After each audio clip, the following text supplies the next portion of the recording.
Hi മകളെ, doctor സീരീസിന്റെ രണ്ടാമത്തെ എപ്പിസോഡിലേക്ക് നിങ്ങളെ ഹൃദ്യമായി സ്വാഗതം ചെയ്യുകയാണ്. അപ്പോൾ ഒന്നാമത്തെ എപ്പിസോഡ് നിങ്ങൾ കണ്ടു എന്ന പ്രതീക്ഷയോട് കൂടിയാണ് ഇത് ചെയ്യുന്നത്. ആദ്യമായിട്ടാണ് നിങ്ങൾ ഈ ഡോക്ടർ സീരീസ് കാണണമെങ്കിൽ അതിന്റെ ഒന്നാമത്തെ എപ്പിസോഡ് കണ്ടതിന് ശേഷം രണ്ടാമത്തെ കാണുന്നതാണ് ഏറ്റവും ബെനിഫിറ്റ് എന്ന് പറയുന്നത്. ഒരു 3-4 എപ്പിസോഡോട് കൂടി ഈ ഒരു ചാപ്റ്റർ നമുക്ക് അവസാനിപ്പിക്കാൻ പറ്റും. സോ നമ്മൾ ഇന്ന് ഡിസ്കസ് ചെയ്യാൻ പോകുന്നത് അരിത്മെറ്റിക് സീക്വൻസ് അഥവാ സമാന്തര ശ്രേണികളുടെ അടുത്തൊരു ടോപ്പിക്കാണ്. നമ്മൾ ഇന്നത്തെ വീഡിയോയിൽ ഡിസ്കസ് ചെയ്യുന്നത് 3 കാര്യങ്ങളാണ്. ബീജഗണിത രൂപം, പദമാണോ അല്ലയോ, ആകെ പദങ്ങളുടെ എണ്ണം. ഇത് 3 ബേസ് ചെയ്തുകൊണ്ട് നിങ്ങളുടെ പരീക്ഷയ്ക്ക് ഒരുപാട് ചോദ്യങ്ങൾ വരാറുണ്ട്. ഇതൊന്നും അറിയില്ലെങ്കിൽ നിങ്ങൾക്ക് 5 മാർക്കിന്റെ ചോദ്യം വരെ നിങ്ങൾക്ക് ചെയ്യാൻ പറ്റാത്തൊരവസ്ഥ വരും. സോ വീഡിയോ സ്കിപ്പ് ചെയ്യാതെ മുഴുവനും കാണുക. നിങ്ങളുടെ വിലപ്പെട്ട അഭിപ്രായങ്ങൾ നിങ്ങൾ കമന്റ് ചെയ്യുക. ഏറ്റവും ആദ്യം ഞാൻ പറയാൻ പോകുന്നത് ഓൾജിബ്രായിക് ഫോം അഥവാ ബീജഗണിത രൂപമാണ്. മകളെ, ഒറ്റ ഇക്വേഷൻ നിങ്ങൾ പഠിച്ചു വെക്കുക. ആ ഇക്വേഷൻ ആണ് xn is equal to dn plus f minus d. ഇതാണ് നമ്മുടെ ഇക്വേഷൻ. ഒരു അരിത്മെറ്റിക് സീക്വൻസ് അഥവാ സമാന്തര ശ്രേണിയുടെ ഓൾജിബ്രായിക് ഫോം എന്ന് പറഞ്ഞാൽ എന്താണ്? അത് ഈ കാണുന്നതാണ്. ഈ കാണുന്ന ഇക്വേഷൻ വെച്ചാൽ നിങ്ങൾക്ക് ആൻസർ ചെയ്യാൻ പറ്റും. ചില സ്കൂളുകളിൽ എന്ത് പഠിപ്പിച്ചിട്ടുണ്ടാവും? xn is equal to an plus B. ഇത് രണ്ടും എന്താണ്? ശരിയാണ് കേട്ടോ. ഇവിടെ a എന്ന് പറഞ്ഞാൽ d ആണ്. a എന്ന് പറഞ്ഞാൽ d, b എന്ന് പറഞ്ഞാൽ a മൈനസ് d, അല്ലെങ്കിൽ b എന്ന് പറഞ്ഞാൽ ആദ്യ പദം മൈനസ് d. ചില ആളുകൾ ഇനിയിപ്പോൾ അതിലേക്ക് കിടക്കണ്ട. ഞാൻ ഇതിൽ ഫോക്കസ് ചെയ്യുന്നത് ഈ ഒരു ഇക്വേഷൻ ആണ്. അതുകൊണ്ട് മുഴുവൻ വൃത്തിയിൽ കാണുക കേട്ടോ. എല്ലാവരും ശ്രദ്ധിച്ചോളൂ. ആദ്യം തന്നെ നമ്മൾ ചെയ്യേണ്ടത് ഇതിൻ്റെ ഡി എത്ര? 5 നിന്ന് 2 കുറയ്ക്കുക. ഡി എന്ന് പറഞ്ഞാൽ 5-ൽ നിന്നും 2 കുറയ്ക്കുന്നു. രണ്ടാമതായിട്ട് നിങ്ങൾ ചെയ്യേണ്ടത് ഇതിൻ്റെ ആദ്യ പദം എത്ര? ഏറ്റവും ആദ്യത്തെ പദമാണ് 2. അത് നമ്മൾ ചെയ്തു. ഇനി നമ്മൾ ഇതിൻ്റെ ഓൾജിബ്രായിക് ഫോം എഴുതാൻ ഒരു പണിയില്ല. xn ഈസ് ഈക്വൽ ടു ഡീൻ്റെ സ്ഥാനത്ത് 3 കൊടുക്കുക, എന്നെ അങ്ങനെ തന്നെ എഴുതുക. അതാണ് ഓൾജിബ്രായിക് ഫോം. പ്ലസ് എഫ് എന്ന് പറഞ്ഞാൽ 2 ആണ്. 2 നിന്ന് 3 കുറയ്ക്കുക. So 3n minus 1 is the right answer. നിങ്ങൾക്ക് വേണമെങ്കിൽ ഇത് ശരിയാണോ നോക്കാം. നമുക്കറിയാം ഇതിൻ്റെ 1, 2, 3, 4ാമത്തെ പദം 11. അപ്പോൾ ഈ എന്നിൻ്റെ സ്ഥാനത്ത് 4 കൊടുത്താൽ x4 കൊടുത്താൽ നിങ്ങൾക്ക് 11 കിട്ടണം. 3 × 4 മൈനസ് 1. യെസ്, 11 ആണ്. നമ്മൾ ചെയ്തത് ശരിയാണോ നോക്കാൻ വേണ്ടിയിട്ട് നിങ്ങൾക്ക് അങ്ങനെ ചെയ്യാവുന്നതാണ്. ഇതാണ് ഓൾജിബ്രായിക് ഫോം. സിമ്പിളാണ്. ഇനി ഇതിന് തന്നെ ഒരു ടഫുള്ള രീതിയിലുള്ള ഒരു എക്സാമ്പിൾ കാണിച്ചു തരാം. ഇപ്പം നമുക്കറിയാം ഇതിങ്ങനെ കൂടിക്കൂടി വരിക. ഡി എന്ന് പറഞ്ഞത് കൂടിക്കൂടി വരികയാണ്, പ്ലസ് ആണ്. ഇവിടെ ഡി എന്ന് പറഞ്ഞത് മൈനസ് ആണ്. Second term minus first term 21 minus 25 that is minus 4 ആണ്. സോ ഇതിൻ്റെ ഓൾജിബ്രായിക് ഫോം എന്ന് പറഞ്ഞാൽ xn ഈസ് ഈക്വൽ ടു, ആദ്യം തന്നെ ഇക്വേഷൻ അങ്ങ് എഴുതി വെക്കുക. അതിന് 1/2 മാർക്ക് ഉണ്ട്. dn plus F minus D. D എന്ന് പറഞ്ഞാൽ മൈനസ് 4 ആണ്. So minus 4n plus F minus D. മക്കളെ, ഞാൻ നിങ്ങളോട് പറയാണ്, കുറച്ചധികം കഷ്ടപ്പെട്ടിട്ടാണ് ഈ വീഡിയോകളൊക്കെ എടുക്കുന്നത്. നിങ്ങൾക്ക് വേണ്ടിയിട്ടാണ്. മാത്തമാറ്റിക്സിൽ എന്ത് വില കൊടുത്തിട്ടും നമുക്ക് A+ വാങ്ങണം. അതുകൊണ്ട് കോൺസെപ്റ്റ് വൃത്തിയിൽ പഠിച്ചാൽ മാത്രമേ. ഇത് കഴിഞ്ഞിട്ട് നിങ്ങൾക്ക് മറ്റൊരു സീരീസ് വരാനുണ്ട്, മാത്സ് മേള എന്ന് പറഞ്ഞുകൊണ്ട് മറ്റൊരു സീരീസ് വരാനുണ്ട്. അതിൽ ചോദ്യങ്ങൾ മാത്രമാണ് ഉണ്ടാവുക. അപ്പോൾ ആ ചോദ്യങ്ങളെല്ലാം നിങ്ങൾ പഠിക്കണം എന്നുണ്ടെങ്കിൽ ഈ കോൺസെപ്റ്റ് അത്രയും തറവായിട്ട്, അത്രയും എഫക്റ്റീവായിട്ട് നിങ്ങൾ പഠിക്കണം. അതുകൊണ്ട് കോൺസെപ്റ്റ് മാത്രം വെച്ചുകൊണ്ടുള്ളൊരു സീരീസാണ്. വൃത്തിയിൽ പഠിക്കുക കേട്ടോ. മാത്സ് നമ്മൾക്ക് A+ നേടണം. നിങ്ങളുടെ കൂടെ ഞാനുണ്ടാവും. ഒരു പേടിയും പേടിക്കണ്ട കേട്ടോ. So minus 4n plus F minus D. F എന്ന് പറഞ്ഞാൽ എത്രയാണ്? 25 ആണ്. സോ എഫ് എന്ന് പറഞ്ഞാൽ 25 മൈനസ് ഡി എന്ന് പറഞ്ഞാൽ minus 4. So final answer is minus 4n plus 29. So ഇതിൻ്റെ ആൻസർ എന്താണ്? മൈനസ് 4n പ്ലസ് 29 ആണ്. ആ ഒരു ഐഡിയ ആണ് നിങ്ങൾ മെയിനായിട്ട് ഈ ചാപ്റ്ററിൽ, ഈ ടോപ്പിക്കിൽ നിങ്ങൾ പഠിക്കേണ്ടത്.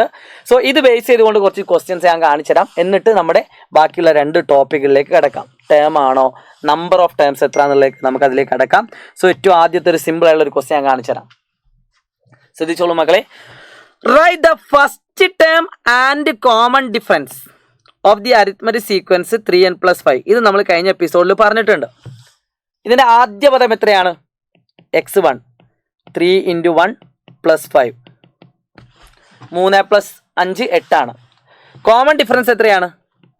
എന്നിൻ്റെ കൂടെയുള്ള നമ്പർ 3 ആണ്. ഇതേ ടോപ്പിക്ക് തിരിച്ച് ചോദിച്ചു. First term of an arithmetic sequence is 8. ഒരു സമാന്തര ശ്രേണിയുടെ ആദ്യ പദം 8 ആണ്. കോമൺ ഡിഫറൻസ് 5 ആണ്. അല്ലേ? കോമൺ ഡിഫറൻസ് എത്രയാണ്? 5 ആണ്. എങ്കിൽ ഇതിൻ്റെ ഓൾജിബ്രായിക് ഫോം എന്ത്? xn is equal to dn plus F minus D. So 5n + 3 is the right answer. 2 മാർക്കിന് പരീക്ഷയ്ക്ക് വന്ന അല്ലെ 3 മാർക്കിന് പരീക്ഷയ്ക്ക് വന്ന ഒരു question. Okay, so idea clear ആണെന്ന പ്രതീക്ഷയോടുകൂടി ഇതേ ടോപ്പിക്കിൽ നിന്ന് ഇതിനു മുമ്പേ പരീക്ഷയ്ക്ക് വന്ന മറ്റൊരു ക്വസ്റ്റ്യൻ ആയിട്ട് കാണുന്നത് എല്ലാവരും ശ്രദ്ധിക്കുക. 5, 8, 11 എന്താണ്? ഒരു സമാന്തര ശ്രേണിയാണ്, ഒരു അരിത്മെറ്റിക് സീക്വൻസ് എങ്കിൽ ഇതിൻ്റെ 20ാം പദം എത്ര? ഇത് നമ്മൾ കഴിഞ്ഞ ക്ലാസ്സിൽ നിങ്ങൾ കൃത്യമായിട്ട് പഠിപ്പിച്ചിട്ടുണ്ട്. ഒരു അരിത്മെറ്റിക് സീക്വൻസിൻ്റെ ഏത് ടേം നമുക്ക് എന്താക്കാം, കണ്ടുപിടിക്കാം. അതിൽ നമുക്ക് കൃത്യമായിട്ട് 1ാമത്തെ ടേം തന്നിട്ടുണ്ട്, ഫസ്റ്റ് ടേം. അപ്പോൾ എൻ്റെ ചോദ്യത്തിലുള്ളൂ, 1ാം പദത്തിനോട് എത്ര ഡി കൂട്ടിയാലാണ് 20ാം പദം കിട്ടുക? കോൺസെപ്റ്റ്. അപ്പോൾ 1നോട് 19 കൂട്ടണം. അപ്പോൾ 1ാം പദം പ്ലസ് 19 ഡി. സോ 1ാം പദം എത്രയാണ്? 5 ആണ്. പ്ലസ് 19 ഇൻറ്റു ഡി എത്രയാണ്? 3 ആണ്. സോ ഇതൊരിക്കലും നിങ്ങൾ 5 + 19 24, 24 ഇൻറ്റു 3 എന്ന് ചെയ്ത് വെക്കരുത്. ഗുണിക്കാനുണ്ടെങ്കിൽ ആദ്യം അത് ചെയ്യുക. 19 into 3 board mass 30, 9 into 3 27, 57, 57 plus 5 62 ആണ്. അടുത്ത ചോദ്യം, ഇതിൻ്റെ ഓൾജിബ്രായിക് ഫോം അഥവാ ബീജഗണിത രൂപം, അല്ലെങ്കിൽ എന്ത് പറയും, എന്നാം പദം എന്നൊക്കെ പറയാറുണ്ട്. എല്ലാം സെയിം ആണ്. Algebraic form. So xn is equal to dn plus f minus D. D എന്ന് പറഞ്ഞാൽ എത്രയാണ്? ഡി എന്ന് പറഞ്ഞാൽ 8 - 5 = 3 ആണ്. എഫ് എന്ന് പറഞ്ഞാൽ 5 ആണ്. So dn plus f minus D. So 3n + 2 is the right answer. ഇത്രേ ഉള്ളൂ ഈ ആൻസർ ചെയ്യാൻ. സംഭവം സിമ്പിളാണ്, പക്ഷേ പവർഫുൾ ആണ്. ചെയ്ത് വെക്കുക കേട്ടോ. ഓക്കെ, സോ ഇതേ മോഡൽ കുറച്ചൊരു ലെവൽ കൂടിയ ക്വസ്റ്റ്യൻ, സെയിം ടോപ്പിക്ക് കുറച്ചൊരു ലെവൽ കൂടിയ ക്വസ്റ്റ്യൻ. ഒന്നാമത്തെ ചോദ്യം, a+1, a+2, a+3 എന്ന സമാന്തരശ്രേണിയുടെ 10ാം പദം എഴുതുക. അതായത് 10th ടേം. നിങ്ങൾക്കറിയാം, ഇവിടെ കൃത്യമായിട്ട് അറിയാം, ഇവിടെ +1, +1, +1 എല്ലാത്തിലും 1 ആണ് കൂടുന്നത്. സോ 10ാം പദം എന്ന് പറഞ്ഞാൽ ഇത് നോക്കിയാൽ തന്നെ വേണമെങ്കിൽ ആൻസർ കിട്ടും. 1ാം പദം a+1, 2ാം പദം a+2, 3ാം പദം a+3. അപ്പോൾ എല്ലാത്തിലും a ഉണ്ട്. അപ്പം 1ാം പദം a+1, 2ാമത് a+2, അപ്പോൾ 10ാം പദം എത്രയ്ക്ക്? a+10. ഇങ്ങനെ ഈസി ആയിട്ട് എഴുതാം. അതാണ് ബുദ്ധി ഉപയോഗിക്കേണ്ടത്. രണ്ടാമത്തത് കോമൺ ഡിഫറൻസ് എത്ര? അപ്പോൾ നമുക്കറിയാം ഇവിടെ 1 ആണ് കൂടിക്കൊണ്ടിരിക്കുന്നത്. സോ 1 എന്ന് എഴുതാം. ഇനി അല്ലെങ്കിൽ 2ാം പദം മൈനസ് ഇടുമ്പോൾ ബ്രാക്കറ്റ് ഇടണം. -1ാം പദം ഇങ്ങനെ തന്നെ എഴുതണം കേട്ടോ മക്കളെ. 2 ടേമുകളൊക്കെ ഒരുമിച്ച് വരികയാണെങ്കിൽ അതിനെ ബ്രാക്കറ്റ് ഇട്ട് എഴുതണം, അല്ലെ ഉത്തരം തെറ്റും. a+2 - a -1. ഈ മൈനസ് 2 ആക്കും കൊടുക്കണം. -a -1. അപ്പോൾ നിങ്ങൾക്ക് ഏതൊക്കെ വെട്ടിപ്പോവും? +a -a വെട്ടി 2 1 കുറച്ചാൽ 1. അതിൽ ഏറ്റവും നല്ലത് നിങ്ങൾ 1 തന്നെ എഴുതിയാലും ഫുൾ മാർക്കാണ്. അടുത്തൊരു സ്റ്റെപ്പാണ് എനിക്ക് കിട്ടേണ്ടത്. ഇതിൻ്റെ ഓൾജിബ്രായിക് ഫോം അഥവാ ബീജഗണിത രൂപം എന്ത്? അത് നിങ്ങൾക്ക് 2 രീതിയിൽ എഴുതാം. ഒന്ന് നമുക്ക് മനസ്സിലായി, 1ാം പദം a+1, 2ാമത് a+2, 3ാമത് a+3, 4ാമത് a+4. അപ്പോൾ എന്നാം പദം അഥവാ nth ടേം എന്ന് പറഞ്ഞാൽ എന്തായിരിക്കും? a+n ആയിരിക്കും. ഇത്ര എഴുതിയാൽ ഫുൾ മാർക്കാണ്. ഇത് സാധാരണ രീതി. അതായത് ഇതാണ് പഠിക്കുന്ന കുട്ടികൾ, ബുദ്ധി ഉപയോഗിച്ച് ചെയ്യുന്ന കുട്ടികൾ ചെയ്യേണ്ട ആൻസർ. ഇത്ര എഴുതിയാൽ മതി. അല്ലാത്ത കുട്ടികൾ സാധാ പോലെ ബൈഹാർട്ട് ചെയ്ത് പോകുന്ന കുട്ടികളുണ്ടാവും. അപ്പോൾ xn എന്ന് പറഞ്ഞാൽ dn plus f minus D ആണ്. അപ്പോൾ d എന്ന് പറഞ്ഞാൽ നമുക്കറിയാം 1 ആണ്. 1 ഇൻറ്റു n പ്ലസ് f എന്ന് പറഞ്ഞാൽ a+1. അതിൽ d കുറയ്ക്കുക, അല്ലേ? നമുക്കറിയാം ഇതിൻ്റെ f എന്ന് പറഞ്ഞാൽ a+1 ആണ്, d എന്ന് പറഞ്ഞാൽ 1 ആണ്. അപ്പോൾ 1 ഇൻറ്റു n പ്ലസ് 1 എന്ന് വെച്ചാൽ n plus a. n plus A എന്ന് പറയുന്നത് a+n എന്ന് പറഞ്ഞത് എന്താണ്? സെയിം ആണ്. ഓക്കെ, n പ്ലസ് എ എന്ന് പറയുന്നത് a+n എന്ന് പറഞ്ഞത് എന്താണ്? സെയിം ആണ്. അപ്പോൾ അങ്ങനെയും ചെയ്യാം. അപ്പോൾ ഞാൻ ബുദ്ധി ഉപയോഗിക്കാനാണ് നിങ്ങളോട് പറയുന്നത്. ഇതിന് ഒരു സ്റ്റെപ്പ് ചെയ്താലും ഫുൾ മാർക്കാണ് കേട്ടോ. സോ അത് ഒരിക്കൽ പരീക്ഷയ്ക്ക് വന്നൊരു ക്വസ്റ്റ്യൻ ആണ്. ഇതേപോലെ പരീക്ഷയ്ക്ക് വന്ന ഒരു സിമ്പിൾ ആൻഡ് പവർഫുൾ ക്വസ്റ്റ്യൻ കൂടി കാണിച്ചു തരാം. സിമ്പിൾ ആണ്, കുറച്ചൊരു പവർഫുൾ ആണ്. Second term of an arithmetic sequence is 8. ഇത് ശരിക്കും കഴിഞ്ഞ എപ്പിസോഡിൽ പറയേണ്ടതാ. ഒരു സമാന്തര ശ്രേണിയുടെ 2ാമത്തെ പദം 8 ആണ്. കോമൺ ഡിഫറൻസ് 3 ആണ്. ഇത് രണ്ടും അറിയാമെങ്കിൽ നിങ്ങൾക്ക് എന്തൊക്കെ കണ്ടുപിടിക്കാം? ഏതും കണ്ടുപിടിക്കാം. ഏത് ടേം നിങ്ങൾ കണ്ടുപിടിക്കാം. ഒന്നാമത്തെ ചോദ്യം, ശ്രേണി എഴുതുക. നമുക്കറിയാം 1ാം പദം കിട്ടണ എന്ത് ചെയ്താൽ മതി? 2ാം പദത്തിൽ നിന്ന് ഒരു ഡി കുറച്ചാൽ മതി, അല്ലേ? x2 - x1 അല്ലെങ്കിൽ x2 - x1, x2 - 1 D. x2 നിന്ന് 1 ഡി കുറച്ചാൽ 1ാം പദം, 1 ഡി കൂട്ടിയാൽ 3ാം പദം. സോ x2 ക്വസ്റ്റ്യനിൽ തന്നിട്ടുണ്ട്. 8 നിന്ന് 3 കുറയ്ക്കുക 5. അപ്പോൾ ആൻസറായി ശ്രേണി 1ാമത്തെ പദം 5, 2ാമത്തെ പദം 8, 3ാമത്തെ പദം 5 3 8 11 എക്സെട്ര. ഓക്കെ, അടുത്തത് ഇതിൻ്റെ 12ാം പദം, അത് നിങ്ങൾ തന്നെ കമൻറ്റ് ചെയ്യുക കേട്ടോ. അപ്പം 3ാം പദം ഓൾറെഡി അറിയാം, 2ാം പദം ഓൾറെഡി അറിയാം. അപ്പോൾ 12ാമത് കിട്ടണ എന്ത് ചെയ്താൽ മതി? 2ാം പദത്തിനോട് എത്ര ഡി കൂട്ടിയാൽ മതി? 10 ഡി. അത് നിങ്ങൾ ചെയ്തു നോക്കാം കേട്ടോ. സോ ഇനി ഞാൻ ഇതിൻ്റെ ഈ ഒരു എപ്പിസോഡിൽ ഡിസ്കസ് ചെയ്യാവുന്ന 2ാമത്തെ ടോപ്പിക്കാണ് പറയാവുന്നത്, ടേം ഓർ നോട്ട്. പദമാണോ അല്ലയോ? വെരി ഇമ്പോർട്ടൻറ്റ് ടോപ്പിക്കാണ് കേട്ടോ മക്കളെ, വെരി ഇമ്പോർട്ടൻറ്റ് ടോപ്പിക്കാണ്, എല്ലാവരും ശ്രദ്ധിച്ചോളൂ. ഓക്കെ, അതിന് മുമ്പ് ചെറിയൊരു എക്സാമ്പിൾ, ചെറിയൊരു സിമ്പിൾ എക്സാമ്പിൾ കൂടി. ഓക്കെ, അപ്പോൾ നിങ്ങളോട് ചോദിക്കുകയാണ്, 2 പദങ്ങൾ തന്നു, എന്നിട്ട് ഇതിൻ്റെ എക്സൻ എത്രയാണെന്ന് ചോദിച്ചു. എക്സൻ എത്ര? വേറെ ഒന്നും ചോദിച്ചില്ല. നമുക്കറിയാം ഇതിൽ നിന്ന് ആദ്യം നമുക്ക് ഡി കണ്ടുപിടിക്കാൻ പറ്റും. 2 പദങ്ങൾ അറിയെങ്കിൽ ഡി അറിയാം. 198 നിന്ന് 48 കുറയ്ക്കാം, ബൈ 40 10 കുറയ്ക്കാം. 100 അല്ലേ? Term difference by position difference. 198 48 കുറച്ചാൽ എത്ര? 150. 40 10 കുറച്ചാൽ 30. 15/3 5 ഇതിൻ്റെ കോമൺ ഡിഫറൻസ്. ഈ കാണുന്ന സമാന്തര ശ്രേണിയുടെ പൊതുരൂപം എന്ന് പറഞ്ഞാൽ ഡി എന്ന് പറഞ്ഞാൽ എത്ര? 5.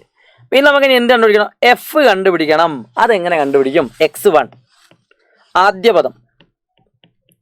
അപ്പം 10ാം പദം നമുക്കറിയാം. 10ാം പദത്തിൽ നിന്നും എത്ര ഡി കുറച്ചാൽ 1ാം പദം കിട്ടും? 10 നിന്ന് 9 കുറയ്ക്കണം. So 48 - 9 into D. 48 - 45. So answer is D എന്ന് പറഞ്ഞാൽ 5 ആണ്. So xn is equal to dn 5n plus F minus D 3 - 5. So 5n - 2. ശരിയാണോ നോക്കാൻ? എന്നിന് 10 കൊടുത്തു നോക്കൂ, 48 കിട്ടും.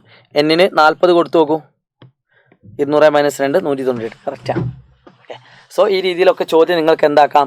പ്രതീക്ഷിച്ചേക്കാം. സോ മക്കളെ, 2 കാര്യം കൂടി നമുക്ക് ഈ ഒരു ടോപ്പിക്കിൽ ഡിസ്കസ് ചെയ്യാനുണ്ട്. അതിൽ ഏറ്റവും പ്രധാനപ്പെട്ട ഒരു ടോപ്പിക്കാണ് ഈ കാണുന്നത്. ഇനി ഇത് കഴിഞ്ഞിട്ട് ഒരു ടോപ്പിക് കൂടി നമ്മൾ പഠിപ്പിക്കാനുള്ളത്, കഴിഞ്ഞാൽ ഈ ചാപ്റ്റർ കഴിയും. പിന്നെ രസകരമായുള്ള കുറച്ച് ചോദ്യങ്ങൾ, അങ്ങനെ എല്ലാ ചാപ്റ്ററും കവർ ചെയ്യണം എന്നാണ് ഞാൻ ആഗ്രഹിക്കുന്നത്. അതിന് നിങ്ങളുടെ സപ്പോർട്ട് വെരി ഇമ്പോർട്ടൻ്റ് ആണ്. നിങ്ങളുടെ കമൻറ്റുകളാണ് എന്നെ ഏറ്റവും കൂടുതൽ പ്രേരിപ്പിക്കുന്നത്. സോ അടുത്തത് ഏത് ചാപ്റ്റർ വേണമെന്ന് നിങ്ങൾ കമൻറ്റ് ചെയ്യുക കേട്ടോ. ഇത് ചാപ്റ്റർ 1ാമത്തെ ചാപ്റ്റർ കഴിഞ്ഞാൽ പിന്നെ ഏത് ചാപ്റ്ററാണ് വേണ്ടത്? ഓർഡറിൽ പോകണമെങ്കിൽ അങ്ങനെ പോകാം. നമുക്ക് ഫുൾ ചാപ്റ്റർ ഡിസ്കസ് ചെയ്യാൻ പറ്റുമോ എന്ന് എനിക്ക് ഉറപ്പില്ല. അതുകൊണ്ട് ഞാൻ പ്രയോറിറ്റി കൊടുക്കുന്ന കുറച്ച് ചാപ്റ്റേഴ്സ് ഉണ്ട്. അപ്പോൾ നിങ്ങൾ ഏറ്റവും കൂടുതൽ കമൻറ്റ് ചെയ്യുന്ന ചാപ്റ്റർ ആവാം നമുക്ക് അടുത്ത് ഡിസ്കസ് ചെയ്യാനുള്ളത്. മക്കളെ എല്ലാവരും ശ്രദ്ധിച്ചോളൂ കേട്ടോ. 2 മെത്തേഡാണ് ഇവിടെ ഉള്ളത്. 1 2 5 8 11 എക്സെട്ര. ഇതിൽ ഏതെങ്കിലും ഒരു പദം എടുക്കുക. ഏറ്റവും നല്ലത് 2ാമത്തെയോ 3ാമത്തെയോ എടുക്കുന്നതാണ്. 8നെ ഞാൻ എടുത്തു. അതിനെ നിങ്ങൾ കോമൺ ഡിഫറൻസ് കൊണ്ടൊന്ന് ഡിവൈഡ് ചെയ്ത് നോക്കിയേ. 8നെ 3 കൊണ്ട് ഹരിച്ചു നോക്കിയേ. 2 × 3 6. റിമൈൻഡർ 2 ആണ്, ശിഷ്ടം 2. ഇപ്പം നിങ്ങൾ ഇപ്പോൾ 11 എടുത്താലും അതിനെ കോമൺ ഡിഫറൻസ് കൊണ്ട് ഡിവൈഡ് ചെയ്താൽ നിങ്ങൾക്ക് ശിഷ്ടം 2 ആയിരിക്കും കിട്ടുക. അപ്പോൾ കോൺസെപ്റ്റ് ഇത്രേ ഉള്ളൂ. ഒരു അരിത്മെറ്റിക് സീക്വൻസ് അഥവാ സമാന്തര ശ്രേണി, അതിലെ ഏത് പദത്തിനെ നമ്മൾ കോമൺ ഡിഫറൻസ് കൊണ്ട് ഡിവൈഡ് ചെയ്താലും അതിൻ്റെ റിമൈൻഡർ അഥവാ ശിഷ്ടം എന്തായിരിക്കും? സെയിം ആയിരിക്കും. അപ്പോൾ ഈ കാണുന്ന ടേമിൽ ഒരു പദമാണോ 101 എന്ന് നോക്കാൻ നിങ്ങൾ എന്ത് ചെയ്താൽ മതി? 101നെയും ഇതേപോലെ 3 കൊണ്ട് ഡിവൈഡ് ചെയ്ത് നോക്കാം. അപ്പോൾ നിങ്ങൾക്ക് കൃത്യമായിട്ട് എന്ത് കിട്ടും? ശിഷ്ടം 2 കിട്ടും. 2 കിട്ടുകയാണെങ്കിൽ യെസ് പദമാണ്, കാരണം റിമൈൻഡർ സെയിം ആണ്. അത്ര റീസൺ. ഓക്കെ, ഇനി ഇതേപോലെ 501 ചെയ്ത് നോക്കിയേ. 501 നിങ്ങൾ 3 കൊണ്ട് ഡിവൈഡ് ചെയ്ത് നോക്കിയേ. 5ൽ 1, 1 3 3, 2 20, 6 3 6 18, 2 21, 7 3 21, 0. ശിഷ്ടം 0 കിട്ടുന്നത്. അതായത് റിമൈൻഡർ 2 കിട്ടുന്നില്ല. അതുകൊണ്ട് ഇതെന്തല്ല? പദമല്ല. ഇതാണ് കോൺസെപ്റ്റ്. 1ാമത്തെ ടോപ്പിക്. ഇതന്നെ നിങ്ങൾക്ക് വേണമെങ്കിൽ മറ്റൊരു രീതിയിൽ എഴുതാൻ പറ്റും. മറ്റൊരു രീതിയിൽ എങ്ങനെ എഴുതാൻ അറിയോ? നമ്മൾ പഠിച്ചിട്ടുണ്ട്. ഇങ്ങനൊരു ഇക്വേഷൻ കൂടി വേണമെങ്കിൽ എഴുതി വെക്കാം. xn - x1 / d. ഇത് ചെയ്യുമ്പോൾ റിമൈൻഡർ 0 കിട്ടണം. ഇങ്ങനെ ചെയ്ത് കഴിഞ്ഞാൽ ശിഷ്ടം 0 ആവണം. ശിഷ്ടം 0 ആണെങ്കിൽ ടേം, ശിഷ്ടം 0 അല്ലെങ്കിൽ ടേം അല്ല, നോട്ട് എ ടേം. ഈ രണ്ടിൽ ഏത് മെത്തേഡ് നിങ്ങൾക്ക് എന്താക്കാം? യൂസ് ചെയ്യാം. ഫോർ എക്സാമ്പിൾ ഇതേ എക്സാമ്പിൾ തന്നെ 2 5 8 11. ഇതിൽ 101 പദമാണോ എന്നാണ് ആദ്യത്തെ ചോദ്യം. അപ്പോൾ xn ആയിട്ട് നിങ്ങൾ എന്തെടുക്കുക? 101 എടുക്കുക. നമ്മളോട് ചോദിച്ചത് ഏതാണോ അത് അവസാന പദമായിട്ട് എടുക്കുക. അവസാന പദം മൈനസ് ആദ്യ പദം 2 by common difference. Common difference എത്ര? 3 ആണ്. അത് നമ്മൾ ചെയ്യുമ്പോൾ കറക്റ്റായിട്ട് നമുക്ക് എന്താക്കാൻ പറ്റുന്നുണ്ട്? ഡിവൈഡ് ചെയ്യാൻ പറ്റുന്നുണ്ട്. സോ ഇതൊരു പദമാണ്. ഡിവൈഡ് ചെയ്യാൻ പറ്റുന്നുണ്ട് എങ്കിൽ അതൊരു പദമാണ്. ഇത് 2ാമത്തെ മെത്തേഡാണ്. അതുകൊണ്ട് കൺഫ്യൂഷൻ ആവരുത്. ഏതെങ്കിലും ഒരു മെത്തേഡ് നിങ്ങൾ പഠിച്ചു വെക്കുക. ഇനി 501 നോക്കിയേ. 501 നിങ്ങൾ ഇതേപോലെ 501 മൈനസ് ആദ്യ പദം, എപ്പോഴും ആദ്യ പദം ബൈ പൊതുവ്യത്യാസം. 499 നമുക്ക് കൃത്യമായിട്ട് ഡിവൈഡ് ചെയ്യാൻ പറ്റുമോ? ഇല്ല. So not a term. അപ്പോൾ ഈ രണ്ട് രീതിയിൽ ഏത് മെത്തേഡും നിങ്ങൾക്ക് എന്താക്കാം, ആൻസർ ചെയ്യാൻ വേണ്ടി യൂസ് ചെയ്യാം. നിങ്ങൾ ചെയ്തു നോക്കുക കേട്ടോ. അപ്പോൾ ഇത്രേ ഉള്ളൂ. ടേം ആണോ അല്ലയോ അഥവാ പദമാണോ അല്ലയോ എന്ന് ചെക്ക് ചെയ്യാൻ വേണ്ടിയിട്ട് നമുക്ക് ആവശ്യമുള്ളത്. സോ അതുപോലത്തെ ഒരു ക്വസ്റ്റ്യൻ ഞാൻ കാണിച്ചു തരാം. ഒരു ലെവൽ കൂടിയ ക്വസ്റ്റ്യൻ. ചിലപ്പോൾ എന്താ ചോദിക്കാറിയോ, ഇന്ന് നിങ്ങൾക്കറിയാം ഇതിങ്ങനെ കുറഞ്ഞു വരികയാണ്. ഈ ഒരു അരിത്മെറ്റിക് സീക്വൻസിലെ ഏറ്റവും ആദ്യത്തെ ന്യൂനസംഖ്യ അഥവാ നെഗറ്റീവ് നമ്പർ ഏതെന്ന് ചിലപ്പോൾ ചോദ്യം വരും. ഇതിലെ ആദ്യത്തെ ഇതിങ്ങനെ പോവുകയാണെങ്കിൽ ഏറ്റവും ആദ്യത്തെ ന്യൂനസംഖ്യ അഥവാ നെഗറ്റീവ് നമ്പർ ഏത്? അങ്ങനെ ചോദിച്ചാൽ നിങ്ങൾ എന്ത് ചെയ്താൽ മതി അറിയോ? 0 ഇതിലത്തെ ടേം ആണോ എന്ന് നോക്കുക. അങ്ങനെ ചോദിച്ചാൽ, അങ്ങനെ ഏത് ചോദ്യം വന്നാലും 0 അതിലത്തെ പദമാണോ എന്ന് നോക്കുക ആദ്യം. അപ്പോൾ 0 പദമാണെങ്കിൽ എന്ത് ചെയ്താൽ മതി? xn മൈനസ് ഇത് പഠിക്കുന്നതാണ് കേട്ടോ നല്ലത് ബൈ ഡി. കാരണം എന്താ വെച്ചാൽ ഇത് വെച്ചിട്ട് നമുക്കൊരു ഇക്വേഷൻ ചെയ്യാനുണ്ട്. ഒരു ക്വസ്റ്റ്യൻ അടുത്ത ടോപ്പിക്ക് ഈ ഇക്വേഷൻ പഠിച്ചാൽ നിങ്ങൾക്ക് കിട്ടും. അപ്പോൾ നിങ്ങൾ റിമൈൻഡർ ചെക്ക് ചെയ്യുന്നതിനേക്കാൾ നല്ലത് ഈ ഒരു ടോപ്പിക്കാണ് നല്ലതെന്നാണ് ഞാൻ പറയുന്നത്. പക്ഷേ നിർബന്ധമല്ല, നിങ്ങൾക്ക് ഇഷ്ടമുള്ളത് ഇത് യൂസ് ചെയ്യാം. അപ്പോൾ xn minus x1 by D ചെയ്യുമ്പോൾ 0 കിട്ടണം. അങ്ങനെയാണെങ്കിൽ പദമാണ്. അപ്പോൾ xn എന്ന് പറഞ്ഞാൽ എത്ര? 20. നമ്മൾ 0 അല്ലേ ചെക്ക് ചെയ്യാൻ പറഞ്ഞത്. So xn is equal to 0. ഏതാണോ ചെക്ക് ചെയ്യാൻ പറഞ്ഞത് അതാണ് xn. 0 മൈനസ് xn എത്രയാണ്? 25 ബൈ ഡി എന്ന് പറഞ്ഞാൽ എത്രയാണ്? 4 ആണ്. 4 കുറയാണ്. അപ്പോൾ മൈനസ് 25നെ 4 കൊണ്ട് ഡിവൈഡ് ചെയ്യാൻ പറ്റുമോ? പറ്റില്ല. അതുകൊണ്ട് 0 പദമല്ല. 25ന് എന്താക്കാൻ പറ്റില്ല? 4 കൊണ്ട് ഡിവൈഡ് ചെയ്യാൻ പറ്റില്ല. അതുകൊണ്ട് പദമല്ല. അടുത്തൊരു ടേം നമുക്ക് നോക്കാം. -10 ഇതിലെ പദമാണോ? അപ്പോൾ -10 പദമാണോ നോക്കാൻ ഇത് എന്താ മതി? xn is equal to -10.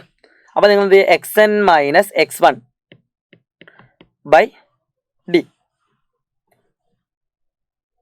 D എന്ന് പറഞ്ഞാൽ 25, 4 കുറയുന്നു. -10 മൈനസ് 25 -35 ബൈ -4. ഇതും എന്തല്ല? പദം അല്ല. അപ്പം -10 ഇതിൽ എന്ത് വരുന്നില്ല? പദമായിട്ട് വരുന്നില്ല. അപ്പോൾ എല്ലാവരും ശ്രദ്ധിക്കുക. ഇത്രേ ഉള്ളൂ ഇതിൻ്റെ ഐഡിയ എന്ന് പറയുന്നത്. xn minus x1 by D ചെയ്യുമ്പോൾ ശിഷ്ടം 0 കിട്ടണം. ഇനിയിപ്പോൾ വേണമെങ്കിൽ നിങ്ങൾക്ക് 0 കിട്ടുന്ന ഒരു എക്സാമ്പിൾ വേണമെന്നുണ്ടെങ്കിൽ ഇപ്പോൾ ഞാൻ പറയാം. 25, 21, 17 എക്സെട്ര 13. ഓക്കെ, 9 ഇതിലെ പദമാണോ ചോദിച്ചാൽ എന്ത് ചെയ്താൽ മതി?